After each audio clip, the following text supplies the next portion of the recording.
크레딧입니다. 예, 이제 사실 이 영화는 지난주에 우리가 본 1984년하고 아주 밀접하게 연결되어 있습니다. 그러니까 이제 엘도스 헉슬리의 멋진 신세계나 조지 오웰의 1984년이나 조지 오웰은 훨씬 더 암울하게 그렸지만 고도로 그 발전한 사회, 그러니까 인터넷이나 컴퓨터가 아주 고도로 발전한 사회, 그게 어떻게 보면 굉장히 편해졌죠. 사실 뭐 지금 뭐 웬만한 거 다 검색하면 인터넷에 다 나오고 뭐 저도 어제 그 코파 네. 한국 영상 자료원 가다가 네. 길을 몰라서 인터넷에 쳐가지고 네이비를 쳤는데 잘못 쳐가지고 저 내비게이션을 쳤어요. 쳐가지고 차가 없고 걸어갔는데 내비게이션이 나와서 같이 간 사람들이 욕을 진작 먹었는데 도대체 뭐 하는 거냐고. 아, 거기로 갔어요? 내비게이션 길로? 예.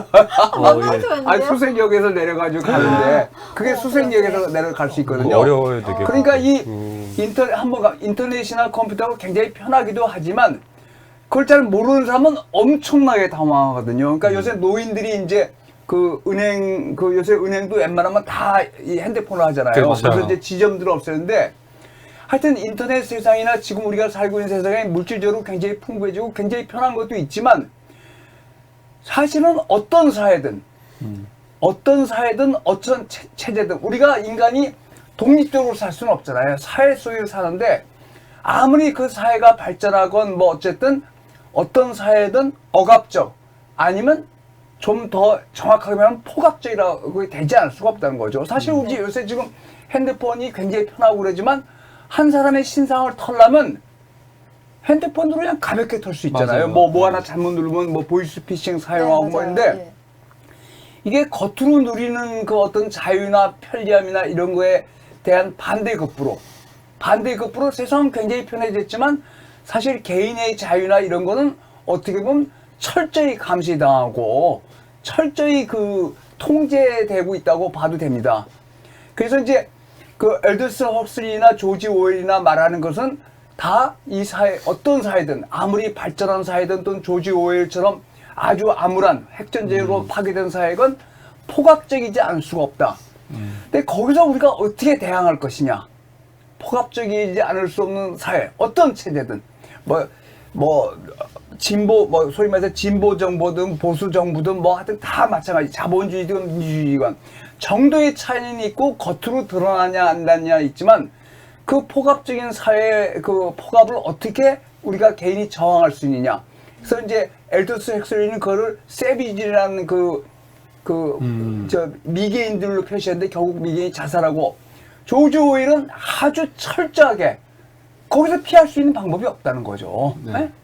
거기서 이제 그 윈스턴이 줄리아랑 사랑을 나누지만 그것만 어떻게 버틸 수 있는지인데 그것도 결국 못 버티는데 테리 길럼은 뭐라고 말하면 그걸 판타지라고 말합니다. 그 포괄적인 사회나 포괄적인 체제에 대항할 수 있는 유일한 길이 판타지다. 그래서 이제 이 친구가 이 테리 길럼이 굉장히 그 묘한 사인데 미국에서 태어났어요. 미네소타인가 어디서 태어났는데 애니메이터 작가를 했습니다. 만화도 그리고 애니메이터를 작가하다가 자기가 미국 사회에 계속 남아있다가는 맨날 경찰들한테 쫓기는 꿈 꾸고서 테러리스트가 될 것 같다. 그래가지고 영국으로 가버렸어요. 뭐 엄마 아빠가 영국인이 아니고. 아니, 미국 사람이에요. 전형적인 미국 사람이에요. 부모 다 미국인데 미국에서 애니메이터를 작업하다가 만화 그리고 애니메이터를 작업하다가 제가 미국에서 항상 그런 꿈을 꾼데 경찰이 그때 테리 길럼이 대학교 다닐 때가 1967년, 68년에서 미국에서 스튜던트 파워, 학생 데모가 굉장히 유행하고 그것에서 경찰이 아주 강력하게 진압하고 그래서 그때 미국 대학생들 되게 머리 길고 마약을 했거든요. 그러니까 항상 그런 쫓김을 꿈을 꿨대요. 그래서 자기가 미국에 계속 남아있다가는 정말 테러범이 될 것 같다. 폭탄 설치한 테러범이 될 것 같다. 예민한 사람이구나. 그래가지고 영국으로 갔어요.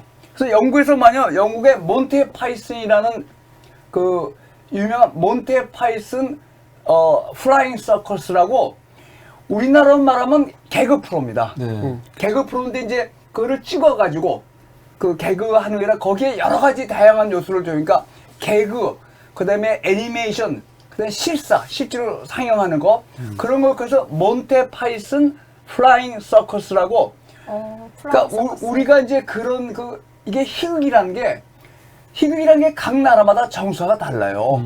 우리나라에 한참 유행했던 우차싸, 요새 나오는 뭐죠? 그 빌어먹을 어떤 예능. 예능. 예능인가 지랄인가. 빌어먹을? 근데 그런 우리나라 예능이 외국 가면 통하지 않거든요. 그러니까 이 희극이라는 게 참 나라마다 굉장히, 오히려 비극은 어떤 그 눈물이라는 것은 각 나라의 어떤 문화적이나 역사적 배경에 관계없이 통하지만 희극은 그게 안 통할 수가 굉장히 안 통하기가 굉장히 쉽습니다. 일본에서 유명한 코미디 프로가 우리나라에서 성공하기 힘들어요. 맞아요, 예. 우리나라에서 유명한 이 코미디 프로가 일본이나 다른 나라에서 성공하기 쉽지 않습니다. 그거를 깨는 사람이 채프린이죠. 채프린은 어느 나라 어느 시대 사람이나 보고 정말 눈물을 흘리거나 웃을 수 있는 건데 이 몬티 파이슨 플라잉 서커스, 그러니까 우리말은 몬티 파이튼 비행 서커스라고 번역되는 이 프로그램은, 그러니까 우리나라의 우차사나 뭐냐 그 개그들 있었잖아요. 개그 콘서트. 개그 콘서트 그런 건데 그것만 하지 않고 거기에 애니메이션이나 실사나 뭐 여러 가지 서커스로 돼서 그런 걸 섞어서 한 거예요. 뭐 정치 풍자인데 우리는 좀 받아들이기 힘든데 그게 서양의 코미디나 이런 건 굉장히 큰 영향을 줬는데, 처음에 테리 길리엄이 영국으로 가서 몬테 파이튼 플라잉 서커스의 애니메이터로 참가했어요. 그러니까 그거는 나와서 무대에 올라서 개그만 하지 않고 찍어가지고 개그 하는 거나 애니메이션을 집어넣고 다양한 것을 집어넣는데 네. 그게 엄청난 그 히트를 했어요. 그 당시에. 그래서 이제 정치 풍자도 하고 뭐 다양한 게 있었는데 네. 주로 정치 풍자, 그다음에 그 잘 사는 사람들 풍자, 응? 그런 거예요. 뭐 예컨대 그 첫 번째가 그 부자들의 놀이인데 부자들의 놀이에서 그 가난한 사람들 쏴 죽이는 게임 뭐 이런 것도 있어요. 어? 그 이제 그게 우리는 좀 먹히지 않는데 하여튼 그 유럽 사회나 미국이나 영국 사회에서는 굉장히 크게 히트한 코미디 프로인데 테리 길름이 그 몬테 파이슨 플라잉 서커스의 첫 번째 작품에서는 애니메이터로 출발했다가 두 번째부터는 실제로 배우도 참가했습니다. 그래서 명성을 얻었어요. 그러다 이제 영화를 만들기 시작했는데 테리 길름의 초창기 영화 3편인데 초창기 영화는 되게 아주 터무니없거나 기발한 상상력에 의해서 그 사회적 포괄적인 사회로부터 벗어날 수 있다. 그거를 보여준 영화 중에 하나가 이겁니다. 근데 이 브라질은 흥행이는 아주 참패했습니다. 흥행은 참패했는데 테리 길럼이 우리나라에는 제일 뭐로 알려져 있냐면 12마리의 원숭이로 알려졌어요. 브루스 윌리스랑 브래드 피트 나와서 그거는 잘 보서 흥행으로도 크게 성공했죠. 오래전에 재밌었어요. 재밌습니다. 흥행 크게 성공했는데 그 전 단계에서는 훨씬 더 과격하고 과격한 영화적 실험에다가 그 아주 판타지를 펼치는 그런 겁니다. 그러니까 이 영화가 컴퓨터나 이런 거에 모든 것이 지배하는 사회에서 개인이 어떻게 살아남을 수 있을까? 그거에 대한 판타지로 풀고 있어요. 그러니까 이제 근데 이제 우리 그 다음에 이 영화 다음에 나오는 그런 다양한 영화들에서 이 영화에서 많은 걸 촬영해 갑니다. 그러니까 뭐 그 정말 말도 안 되는 난해한 장면들, 그런 것들이나 좀비, 그러니까 우리나라 요새 저는 좀비 영화를 싫어하는 게 좀비 영화에서 이 정도의 상상력을 보여주는 게 없단 말이죠. 이것도 굉장히 판타지거든요. 좀비 영화도 판타지잖아요. 근데 좀비는 맨날 물어뜯고 그런 것만 하니까 저는 좀비 영화를 굉장히 낮게 평가합니다. 그러니까 사실 이 영화 많이 안 보신 것 같은데. 아니요. 나는 근데 그 부산행 같은 거 보는데 하여튼 이 영화는 흥행 자체는 실패했지만 나중에 이런 관련 영화 SF 부분이나 블랙 코미디나 또는 좀비 영화 이런 것들에 굉장히 많은 영향을 주는데 요지는 뭐냐? 어떤 사회든 포괄적이지 않을 수 없는데 그거에 정할 수 있는 것은 판타지다. 상상력이다. 이겁니다. 그래서 이 영화는 보셔야 돼요. 제가 아무리 설명을 해봤자 그 요지, 우리가 상상력이나 판타지나, 그래서 여기 이 영화는 어떤 게 리얼 스토리인가? 진짜로 이야기의 줄거리가 뭐야?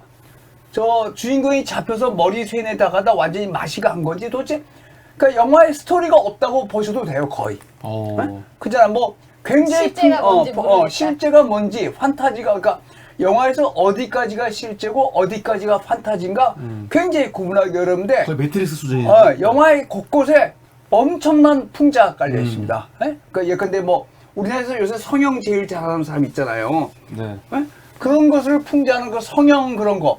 성형이 엄청 한대요. 성형도 여성들이. 아, 많이 합니다. 뭐, 이제 그냥 맞아. 그냥 하는 거예요. 그러니까 일상이 돼버릴 때 거의 네. 성형이. 문신하는 것처럼 합니다. 성형이 거의 일상이 돼버렸는데 그런 거를 풍자당해서 하여튼 그 자본주의 사회 또는 이 정보화 사회에 대한 풍자로 가득가득 차 있어서 이 영화는 제가 오프닝 크레딧이라고 그러셨죠. 네. 제 오프닝 크레딧의 결론은 뭐냐? 아무리 제가 설명해도 이해하지 못하고 보셔야 된다. 제가 이 말씀을 드린 거로 오프닝 크레딧을 마치겠습니다. 네.